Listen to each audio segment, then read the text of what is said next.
Magandang araw po, welcome po sa aking channel, Love9 TV. Patalasasan po, meron po ba kayong mga properties na napapabayaan or non-performing assets? Plan nyo ibenta, pero wala kayong oras sa pagbenta nito. Kung ito'y pagkakatiwala nyo po sa amin, tawag lang po kayo sa aking numero, usap po tayo, gawin ko po ng video for free. Yes, libre po, wala po kayong babayaran. Tutulungan pa namin kayong mabenta ang inyong property. Kami na po bala sa marketing, sa boosting or paid ads. Even sa tripping, hindi na po kayo mapapagod sa pag-entertain ng mga buyers. Kami na po bala sa lahat. Tawag lang po kayo. Nandito po tayo ngayon sa isang guarded subdivision dito sa Quezon City. Kung saan, meron po tayong bagong video presentation.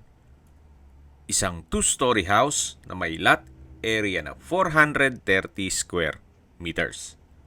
May floor area na 370 square meters, 6 bedrooms, 5 toilet and bath, 6 covered car garage, may entertainment room o theater room, may garden o landscape at nakabakod na po buong property. Tunghayan niyo po itong kapaligiran kung saan napakatahimik at malapit po ito sa mga business establishments.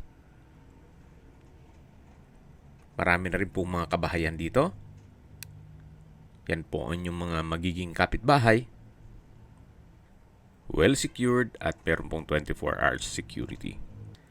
Halos hindi po ito natirhan. Mula nung nagawa ng meron din pong ibang bahay silang mag-ina. At dalawa lang po sila para dito sa malaking bahay. Ito pong automated gate ay nagkakahalaga ng 200,000 pesos. May remote control din po yan. Ito po yung tinutukoy ko na garahe na kung saan kakasya po ang 6 na sasakyan. Ito pong bahay ay well-maintained.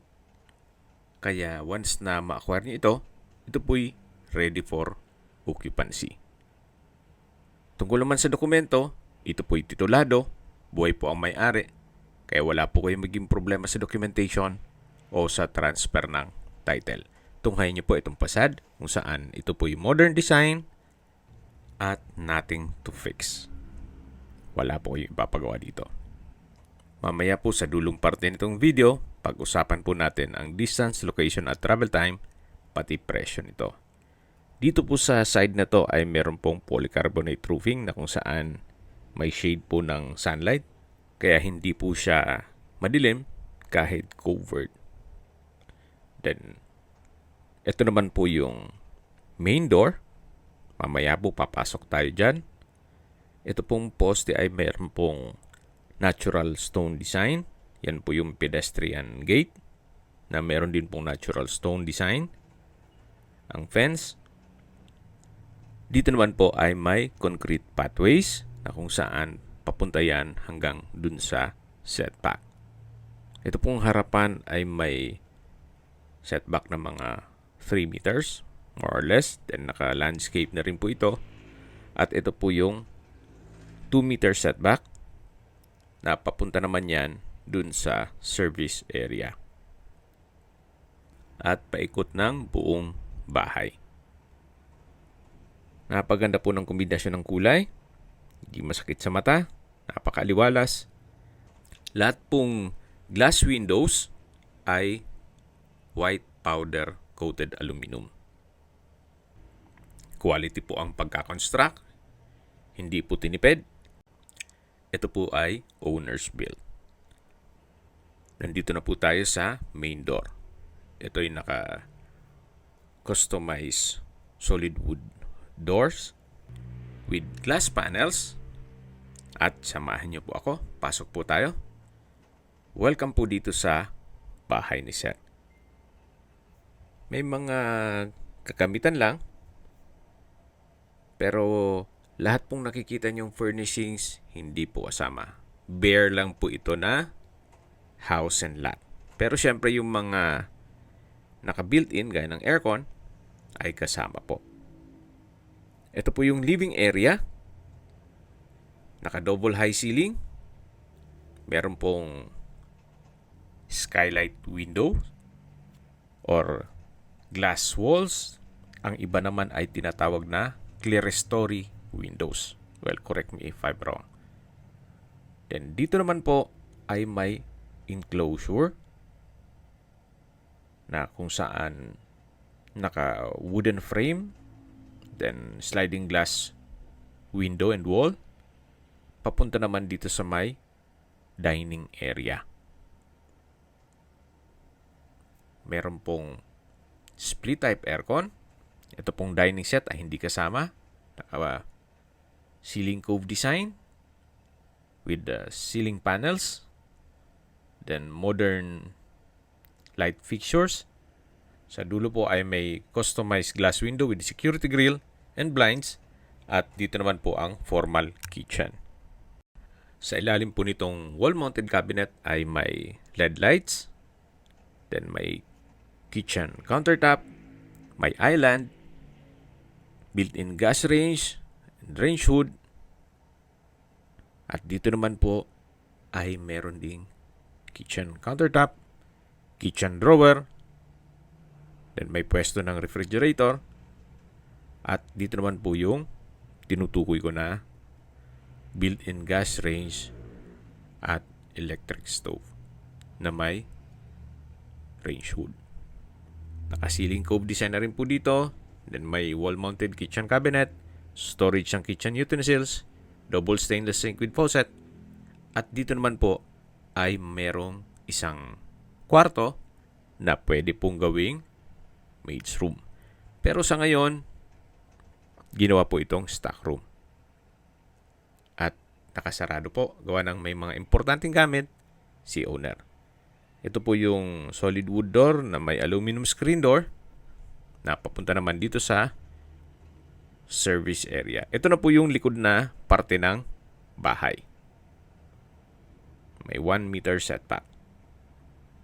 Yan po yung dirty kitchen, may kitchen countertop, at sa dulo man ay may water tank in case ng water shortage. Although, maayos naman po ang water supply dito. So, ito po yung formal kitchen. Napaganda po. At malaki ang espasyo. Then, dito naman po yung dining area kung saan dumaan na tayo dito kanina. Ito po yung tinutukoy ko na sliding door glass na naka-wooden frame. Then, dito naman po yung living area. Ito naman po yung master bedroom na kung sakali man na meron kayong PWD or senior citizen sa pamilya, itong kwarto na to ang para sa kanila. May customized sliding glass windows with blinds at may sariling toilet and bath. May hand wash basin, vanity mirror. From floor to ceiling po ang tile bathroom wall. Meron pong stainless handlebar. May water closet with bidet. Ganun din po dito sa kabilang side. May shower enclosure, overhead shower, at bathroom window with security grill. So, nakadesign po ito para sa senior citizen or PWD. Gawa ng meron pong stainless handlebar dito. Then, naka-solid wood door at balik po ulit tayo dito sa mismong kwarto. Lahat pong bintana ay meron pong blinds, then meron pong window type aircon. Labas po tayo at makikita nyo ulit yung living area. At dito naman po ay may access door papunta dito sa covered lanai na kinonvert nila sa gym. Yan po yung polycarbonate roofing na may tubular frames. Then may glass walls with security grill. Naka-tile flooring na rin po dito. At balik po ulit tayo dito sa loob. Yan po yung open below na may rattan ball lantern o pendant lamp o chandelier. At dito naman po sa baba ay meron pong understair storage na napakalaki po. Actually, pwedeng gawing kwarto. Sa laki po ng espasyo niya. Then, patatanaw natin yung main door at ito naman yung powder room. na may countertop, hand wash basin, vanity mirror, water closet, at may urinal. Sa likod po nito yung tinutukoy ko ng malaking spasyo na under stairs storage. Yan po yung main door at ito na po yung stairs o hagdan na kung saan naka-wooden staircase, wooden handrail at metal railing. Samahan niyo po ako, akyat po tayo. Meron po itong rattan ball lantern dito sa staircase. Then may customized glass windows with blinds. Ito pong staircase window ay nag-serves as natural sunlight dito sa staircase. So hanggang po dito ay ito yung naka-wooden staircase, then wooden handrail, at nandito na po tayo sa second floor. Napakaganda po ng floor plan nito kung nasundan nyo yung video. Dito po ay naka-ceiling cove design, may ceiling panels. Yan po yung rattan ball lantern. Then yung skylight o window glass nag-serve as natural sunlight. At dito naman po yung hallway. Naka-wooden design tile flooring. Then dito po naman ay may sliding glass window na may blinds. Naka-ceiling cove design. At ito naman po yung second bedroom. Naka-solid wood door. Napakalaki po ng spasyo. Then yan naman po yung pag matanggal itong mga furnishings ay mas magiging maluwag siya. Sa dulo po ay may sariling toilet and bath na naka-solid wood door. Meron pong bathroom countertop, hand wash basin, stainless faucet, vanity mirror, water closet with bidet, shower enclosure, tiled bathroom wall, overhead shower, at bathroom window. Malaking bagay po yung malaking bathroom windows. Hindi nyo kailangan magpailaw. Then dito naman po yung may sliding glass door sa walk-in closet. May mga kagamitan din po kaya hindi natin mabuksan. Upon tripping, pwede nating i-check yan.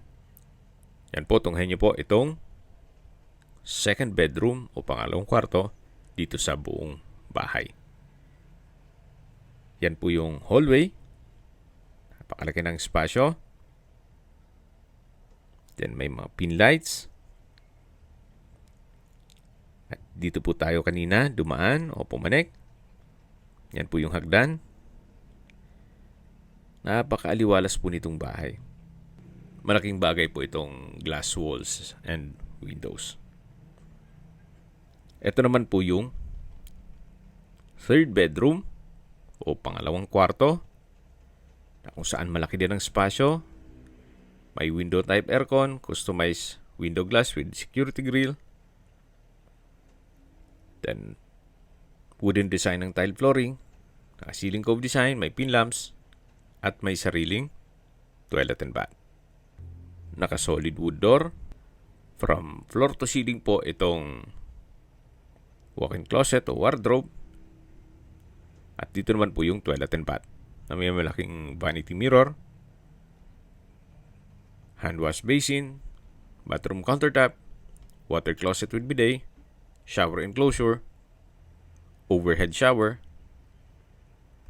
From front to ceiling po itong tile bathroom wall, bathroom window, stainless towel rack, at may LED light po dito sa vanity mirror. Ito po yung banyo at walk-in closet sa third bedroom.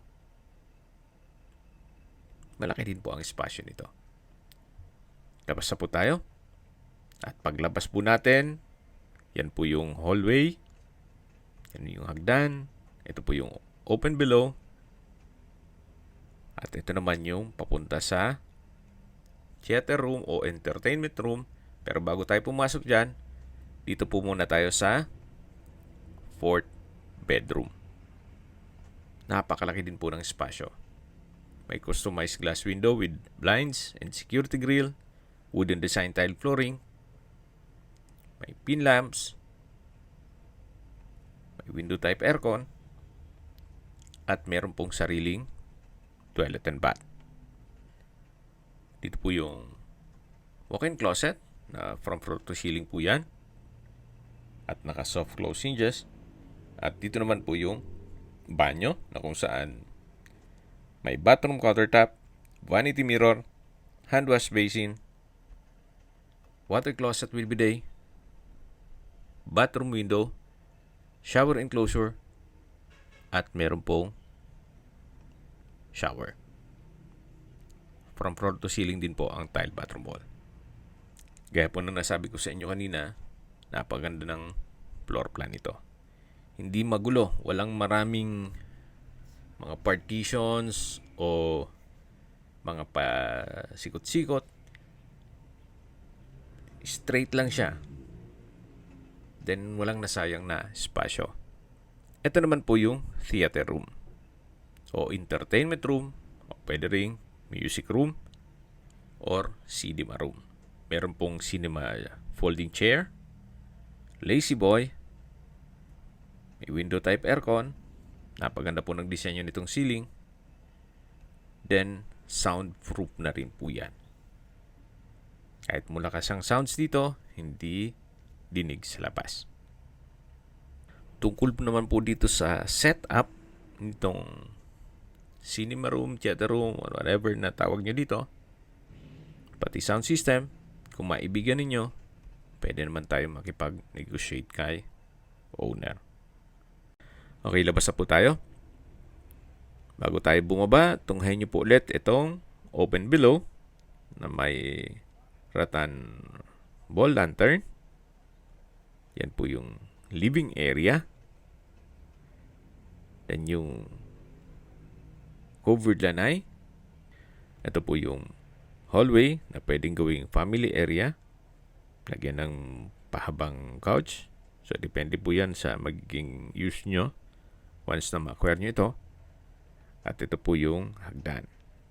Bababa na po tayo para ikutan natin yung ibang parte nitong bahay. Habang naglilibot po tayo, pag-usapan natin ang distance, location at travel time. Ito pong property ay malapit po sa Commonwealth. Ang distance is 3.8 kilometers at ang travel time is 10 minutes. Meron din pong malapit na public market dito sa subdivision. Walking distance na po, 550 meters at ang travel time is 3 minutes. Mula naman po sa New Era University at Hospital, ang distance is 6.3 kilometers at ang travel time is 16 minutes. Mula naman po sa UP Town Center, ang distance is 5.8 kilometers at ang travel time is 18 minutes. Mula naman po sa UP Diliman Campus, ang distance is 9 kilometers at ang travel time is 25 minutes. Kaya kung meron po kayong mga estudyante sa UP, napakalapit na lang po. At mula naman po sa Ateneo at Miriam College, ang distance is 10.4 kilometers at ang travel time is 32 minutes. Mula naman po sa Commonwealth Hospital, ang distance is 7 kilometers at ang travel time is 20 minutes. Yan po yung laging binabanggit sa inyo na dapat nyo i-consider sa paghanap ng property, yung meron pong malapit na hospital. Hindi ko naman po sinasabing sakitin kayo. Yan naman po for emergency purpose lang naman. At mula naman po sa airport, ang distance is 30.3 kilometers at ang travel time is 58 minutes. Ito po yung corner side ng bahay o back view ng bahay na kung saan nandito na po tayo sa service area. Yan po yung bintana ng first bedroom. Mayroon pong mga security grill dito sa may kitchen window. Diyan po tayo dumaan kanina. At ito po yung countertop na sa dirty kitchen. At ito naman po yung water tank. In case ng water shortage, meron po kayo backup. Dito naman po yung common toilet and bath. At dito naman po yung maid's room. Naka solid wood door at meron din pong sliding glass window glass. Meron pong steel gate. Then, matatanaw na po natin yung garahe. Nakakasya ang 6 na sasakyan. Then, ito naman po yung automated gate. Okay, sa presyo na po tayo. Binebenta po ito ni owner sa halagang 43.5 million pesos. Para sa akin, fair deal na rin. Gawa ng ito'y nasa Quezon City, sa isang secured community, at malapit po sa lahat ng business establishments. At hindi lang po doon, ito po ay owner's built at quality po ang paggagawa nitong bahay. Okay, recap lang po. Ito pong property ay may lot area na 430 square meters at may floor area na 370 square meters. May 6 bedrooms, 5 toilet and bath, maid's room, 6 covered carport, may theater room o entertainment room, may garden o landscape, then automated po itong steel gate na worth 200,000 pesos. Tungkol naman po sa dokumento nito, ito'y titulado, buhay po ang may-ari, kaya wala po kayo maging problema sa documentation o sa transfer ng title. Ito po'y well-maintained, kaya wala na po kayong ipapagawa dito. Kung may mga katanungan po kayo, tawag lang po kayo sa aking numero. At sa mga kababayan naman natin na sa ibang bansa, meron po akong WhatsApp, Viber, at Telegram. Same number lang po, 0917-316-3399. Sa mga nagtatanong naman po ng aming Facebook, meron po aming Facebook page na Nov9TV at Facebook Real Video. Meron din pong TikTok at Instagram. May ibang YouTube channel po kami, the Nov9TV channel, Nov9TV Listings, Nov9TV On The Spot, Nov9TV Updates, at Nov9TV House Rental. Sana po naibigyan nyo ang video presentation. Paki-like and subscribe na lang po sa aking channel para ma-update din po kayo sa aking future listings. Kung sakali po hanap nyo yung mas malaking sukat ng lupa, meron din po kami ibang listings na pwede nyong pagpilian. Huwag po kayong mag-atubiling tumawag sa amin. Then, let us know your budget para malaman namin kung anong property pwede naming ilog sa inyo. Sa lahat pong viewers, subscriber at nagtiwala po sa amin, salamat po sa suporta. Ingat po kayo lagi at yung pamilya. Maraming salamat po.